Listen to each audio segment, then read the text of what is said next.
Good morning again, and welcome to our services. Good to have you here today.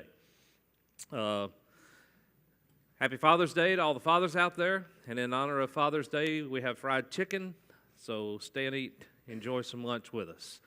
A couple of people I want to recognize before we get started. Philip and Leah, I'm looking for them. There they are. Philip and Leah Garten, sad to announce, but today is their last day with us. They're moving up north in Yankee Land, I think. I guess you're still south of the Mason-Dixon, sort of, but they're moving off. New opportunities for their family. We're excited for them for that, but we sure hate to see them go.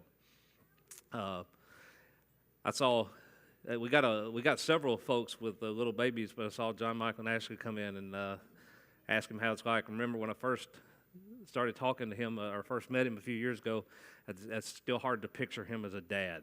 You know, y'all see that with a lot of the kids that you remember. And him, I didn't see as but you know, a lot of these folks that are growing up, you see them, you remember them like when they were 10, 11, 12 years old, and then you see them carrying a little baby, and it's just something's not right about that. But it's a great day for fathers. So we, this summer, been talking, as I said at the beginning, I like to do series, so our summer series is called Summer Surfing, right? And that means we're just surfing different topics, so nothing ties together, and there you go. This morning, though, we're going to spend a little time talking about one of the spiritual disciplines. And, you know, when we think of spiritual disciplines, we think of typically those things that would bring about, like, holiness in our life, right? You know, we think of you understand what I'm saying. We just have these various thoughts of a spiritual discipline that should be applied to our life, again, that would change our behavior and make us more like God, right? All right. So this morning, we're going to spend a little bit of time talking about what I believe in our time is one of the absolute most neglected spiritual disciplines that we really need to get back into. We need to adopt back into our life in a very, very, very big way. And that discipline is hospitality. All right? We're going to talk about hospitality this morning. That word, like the root of that word, if you take off the end of it, what word do you have left? If you take up the hospital, right? And what's a hospital for? To make people better, right? What is hospitality for? There you go. It's to make people better. And so we're going to spend a little time talking about that. What we're really going to talk about is food. We're going to talk about food this morning. And so I hope when we're done, everybody is really, really hungry, okay? And I hope you'll see as we go through that, maybe you've never really thought about it, but I was telling Ryan last night that there's only two themes that really go from Genesis to Revelation in your Bible. One is God's grace, and the other is God's food. They're both revealed to us in Genesis 1, and right up to the very end of Revelation, they are interwoven through everything that is talked about. God's grace and food. So it's interesting, we don't talk a lot about food. Now, we talk a lot about eating, and we eat a lot, but we don't talk really, I think, about the spiritual discipline of food and how Jesus used that. I hope there's a couple of things we'll bring out today that you've never really thought about in relation to hospitality and food that Jesus attempted to teach us and maybe we overlooked. Matthew 9 through 13, we're all very familiar with the story. Jesus went on from there. He saw a man named Matthew sitting at the tax collector booth. "Follow me," he told him, and Matthew got up and followed him. While Jesus was having dinner at Matthew's house, many tax collectors and sinners came and ate with him and his disciples. When the Pharisees saw this, they asked his disciples, "Why does your teacher eat with tax collectors and sinners?" On hearing this, Jesus said, "It is not the healthy who need a doctor, but the sick." And we've talked about this, and you've heard this next statement discussed many times. "Go and learn what this means. I desire mercy, not sacrifice, for I have not come to call the righteous, but sinners." All right, food. Just food in general. Food in our society. I mean, really food the world over, because people have to eat, is a big deal. But in America, food is really a huge deal, isn't it? I mean, you turn your TV on, and how many celebrity chefs and these cooking shows, you see them all over the place. And these people I can't remember, I don't know some of their names, but they're super famous Some of these chefs are, right? And they've made millions and millions of dollars through this whole industry. But just food in general is used in our society in so many ways to, it influences a whole lot of who we are and where we fit into society. We were eating last night with Dan, and we were having this discussion. You just think, we live in a city, all right? You get it. Please listen to this. We live in a city where, like, we were at a restaurant eating, and they have to take the food that's left over and throw it away. While there's people in this same city that are starving and would love to have something to eat, right? We have to take it from the grocery stores when it has expired, went beyond its expiration date, while it's still edible, and we have to dump that somewhere while people are starving. You just think about the absurdity of that, is it not? And we go around, you will find in some parts of the United States, maybe not so much Huntsville, but there are different places in the United States where some of the most expensive places to buy food are centered right among some of the poorest people that can't have it. And we have developed a food industry to where if you really want to eat healthy, it costs a lot of money, right? Now, if you want to eat some of the sorriest stuff you can have, that's the cheapest stuff you can buy. And the people in society that have the least amount of money, those that are struggling the most and really need to be capable of taking care of themselves without it being too costly, are incapable of doing that because we have developed a society and a food structure that just doesn't work. Isn't that right? I mean, you just think about and we're such a wealthy country, yet that's where we live.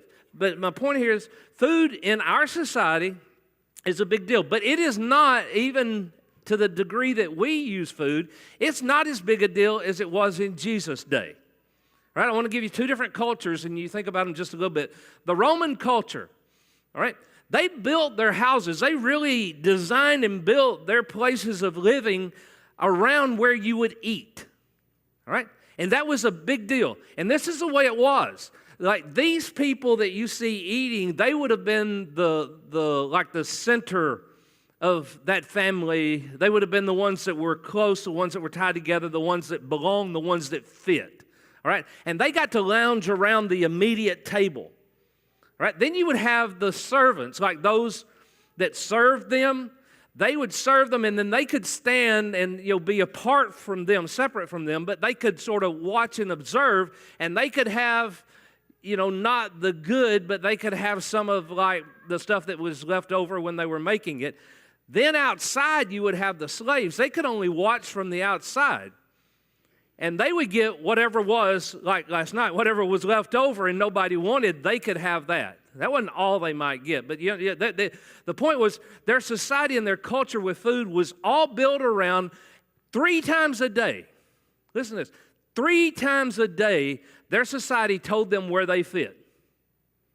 You could come and sit at the table, you could be an observer, or you an outsider.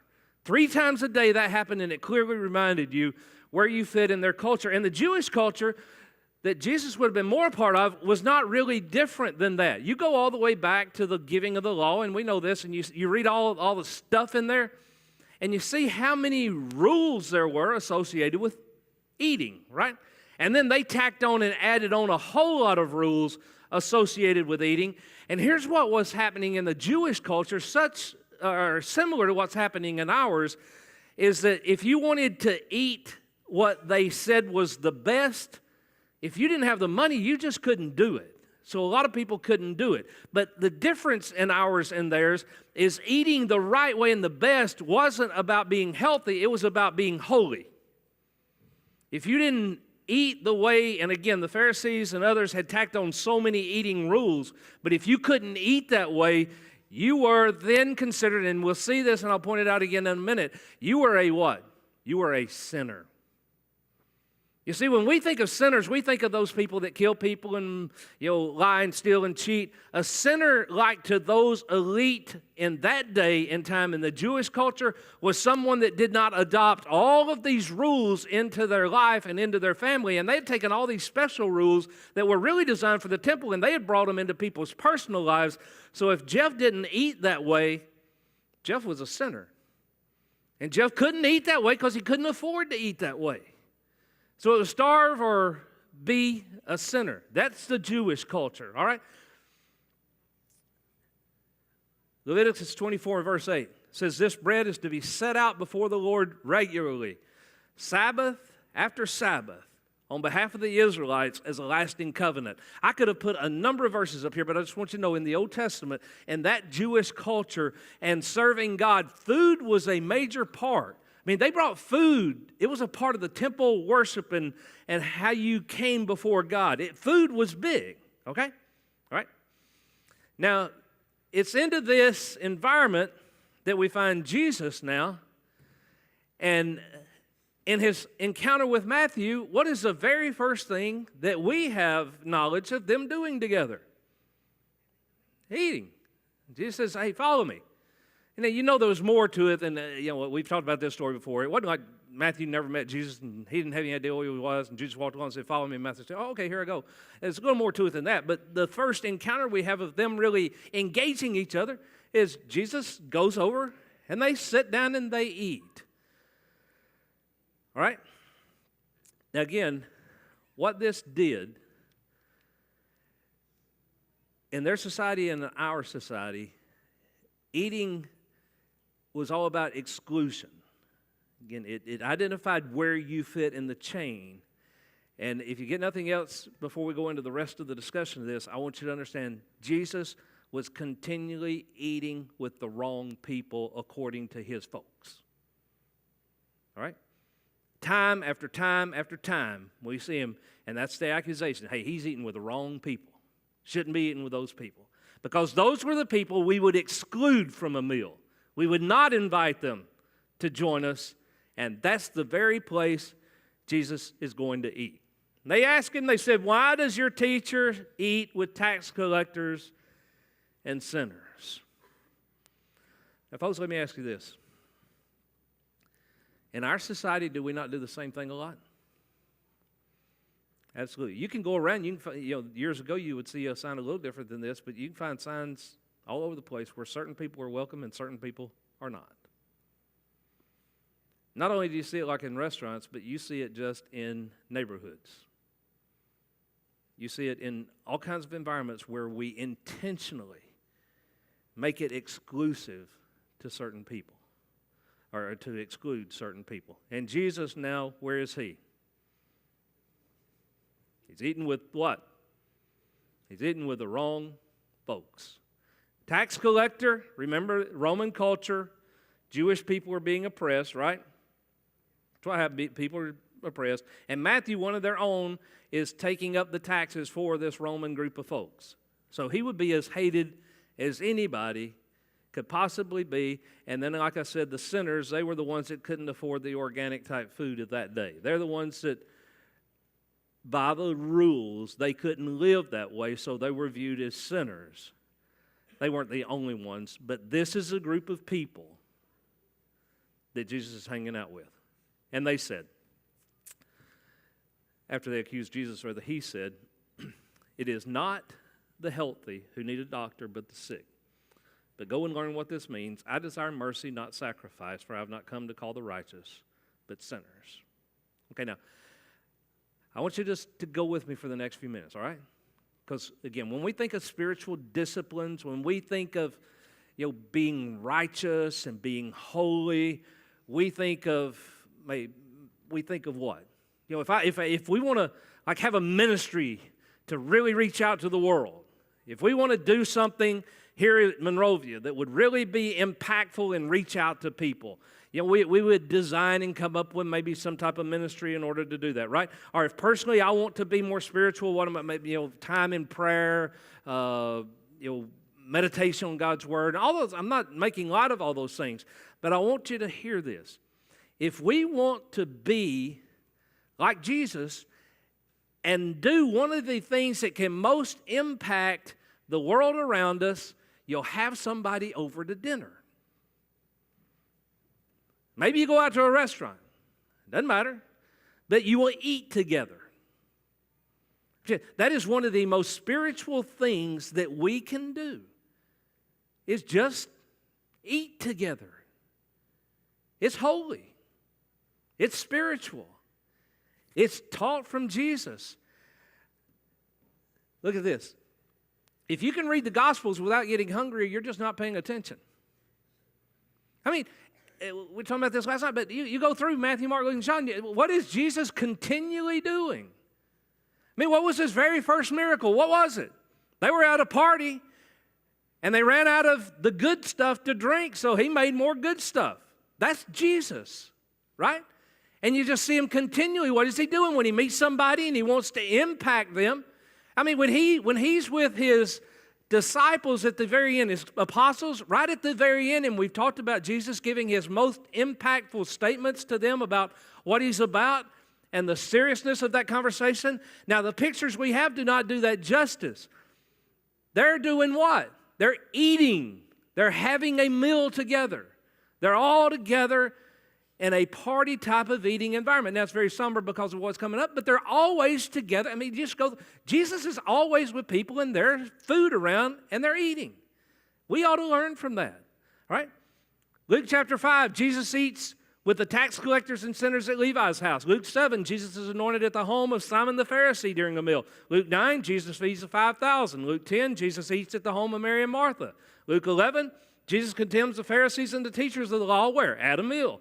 Luke 14, Jesus is at a meal when he urges people to invite the poor to their meals rather than their friends. Luke 19, Jesus invites himself to dinner where? At Zacchaeus' house. Let's go to your house and eat. Luke 22, we have the account of what? The Last Supper we just described. In Luke 24, the risen Christ has a meal with two disciples in Emmaus, and the latter eats fish with the disciples in Jerusalem. All through there, Jesus is just always eating. He's always eating. But it's because there's a purpose to his eating. Now I want you to hear this. Mark 10:45, there's only 3 places in the gospel where this is taught, or this wording, you'll find this wording, all right? For the Son of Man did not come to be served, but to serve and to give his life a ransom for many. That's a purpose statement, right? You know, like if we wanted to get a group and we want to have some kind of a mission statement, purpose statement, or whatever, that's a purpose statement, isn't it? He came, Son of Man, Son of Man. Now look at this, Luke 19:10. The Son of Man came to seek and to save the lost. That's a purpose statement, right? So the first 2 times we have a Son of Man statement in the New Testament, it is the Gospels being told to us of the purpose, all right? You know what's great, though? He didn't just leave it with 2 statements. There is one more Son of Man statement, and this is method. The Son of Man came what? Eating and drinking. I find that extremely powerful. The Son of Man came to serve and not be served. He came to seek and to save the lost, right? And he came how? He came very somber in a very spiritual and holy environment so that he could most impact people when they were at their most solemn mental attitude. No, he came to their house and they were eating and drinking and partying. That's what they were doing. And in that environment, Jesus impacted people. That's powerful, folks. He said, it's not the healthy you need a doctor. It's the sick. So, go and learn what this means. I desire mercy, not sacrifice, for I have not come to call the righteous sinner. I'm going to give you 3 things as we wind toward the end of what I believe are themes of how food is used by God. First, food is a sign of God's great welcome. Listen to this quote. Jesus didn't run projects, establish ministries, create programs, or put on events. That is powerful right there. Because that is where we spend a majority of our resource and our time is in those things, and you'll never find one example of Jesus attempting to start or be involved in any one of those, right? He ate meals. That's what he did. He ate with people. They got together and ate. If you routinely share meals and you have a passion for Jesus, then you'll be doing missions. It's not that meals save people. People are saved through the gospel message. But meals will create natural opportunities to share that message in a context that resonates powerfully with what you're saying. The time that I know of in our environment in the United States when the church, if you want to be, when the places we were involved in grew the most. Somebody said it was gospel meetings. We had these revivals. We had vacation Bible school. We did all these. Do you know what we did? We had cake and coffee at people's houses. That's what you did. You had people over for dinner. You developed relationships. And I don't know how closely tied those are, but I do know this. When that quit happening, we quit growing. I think it's significant. When we lost hospitality among ourselves, and I don't mean us just getting together and have fun. I'm talking about when we lost hospitality, we lost an attraction. And I think that's what Jesus was trying to teach is this hospitality. And you show it one of the ideal ways, one of the main ways, you get together and you eat together. When you do that, people are attracted to that. A sign of God's great welcome. It's, hey, you're welcome here. I know I talked some about the group that we get together on Wednesday nights, and we eat. We get together and we eat, and we pray together and we talk together, but we eat. That's the main thing we do is eat. The other is along with that. I'd only bring that up to say this. I have been more amazed, folks. Listen. I have never been a part of a single thing in all of my ministry effort that I have had as many people walk up to me that have heard about that hospitable environment. You understand what I'm saying? I have never had so many people walk up to me or Christian and say, would it be okay if we came? We get that continually. I've never done anything else where I had people really calling, texting, or just verbally saying, can we come? And guess what? These folks are not people that are walking with God for the most part right now. They're people that are attracted by people, caring about people, and being excited about it and knowing it's a part of God. But people like it. They like it. The best thing we can do as a group here is hospitality. Get together and eat with people. I want you to, this is how significant I think this topic is. You remember when Peter was struggling with who is the gospel for? Y'all know the story. He didn't think it was for the Gentiles. He's struggling with that, right? And Jesus is wanting to teach him a lesson, or God's wanting to teach him a lesson. What does he use to teach him? Food. In his vision, what does he see? He sees food. And God says, hey, if I made it, it's good, right? But it is just, it's a sign of God's great welcome. It's also, meals were a feast of grace. Isaiah 55, verse 1 and 2 says, come, all you who are thirsty, come to the waters, and you who have no money, come, buy and eat. Come, buy wine and milk without money and without cost.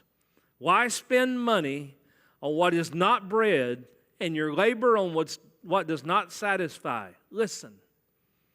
Listen to me and eat what is good, and you will delight in the richest of fare. Meals are a sign of God's grace. It's a display of God's grace. And what I'm saying is when you open up and you feed people, and there's no exclusive environment there, and people feel welcome like we talked about at first, and they feel equal. That food is a sign of the grace that's being extended. That's the whole story really in the prodigal son. You remember? You know the whole deal of him leaving, taking off his money and going and waste it. But when he came to his senses, what was it that he came to his senses about? Well, he came to his senses about the fact that he had let his father down. He came to his senses about his immoral lifestyle and how disappointed his father would be in him, right? No. I mean, that's the way we would think of ourselves in God, that hey, I'm out living, and God would be very disappointed in my morality and my behaviors and all this. What did he come? It said when he came to his senses, what? He realized, I'm eating junk, and the people, the servants, the slaves back at my daddy's house, they got all this great food. That's what he came to his senses about is, I'm hungry, and at home there's a feast, right? And so he went home, and what happened when he got home? You know, the ring and the robe, but what did they do? They killed the fatted calf and they celebrated. They ate a big meal. You know, I find one of the most interesting things of how we get to places, but like our communion with God, all right? Communion. You know what I'm talking about, right? We're going to have communion in a minute. Now, how we ever got to a place where it is a little bitty cup and a little piece of a cracker, I have no idea. There is no eating little portions in the kingdom of God. It is a feast. It is full. There's no hunger and no thirst when you're done. How many times do you drink that little bit and you think, man, I wish I had a cup. I want more. I've been sitting here a while and I'm a little hungry. Could I pinch off a lot more? That is really the communion with God. It's a feast. It's not a sacrament. Now, I'm not saying it's wrong how we do it, but I'm just saying you want to commune with God, you put a feast on, and you get folks that you love and you want to show compassion and concern and care, and you eat together. That is a way. There is no description. You go read Revelation. There is absolutely zero description in Revelation when everybody is at the throne of God of there being small portions of anything. Nothing. It'll all be overflowing. Isn't that what it says? You'll have to the fullest. That's the kingdom. Finally, and I'll close with this, meals are an invitation to relationship. Meals are an invitation to relationship.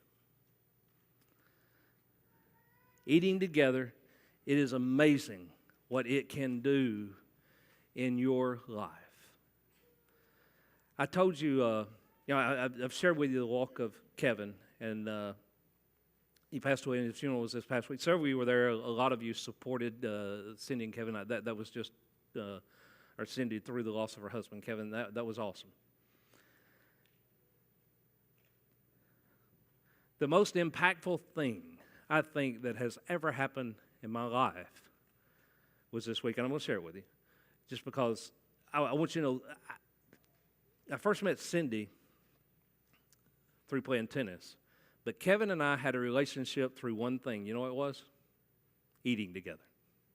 That's it. That developed into a lot more discussion about a lot of other things, but our relationship was all built around eating together. It's what we did. Got together, most times as a group, sometimes alone, but we ate, all right? So we go up to, they had a funeral here in town, then we go up to, Kevin, he was spiritual when he was younger. He got away from God. He got back into a spiritual walk with God. And it was really, he went to the Emmaus walk. I know Eddie has done that. Several of you may have. But I've not been, but I've heard it can be a really life-changing experience. For Kevin, it was. And in that, he had this cross. It's a little necklace, not really a necklace, but it's a little wooden cross and thing you hold, all right?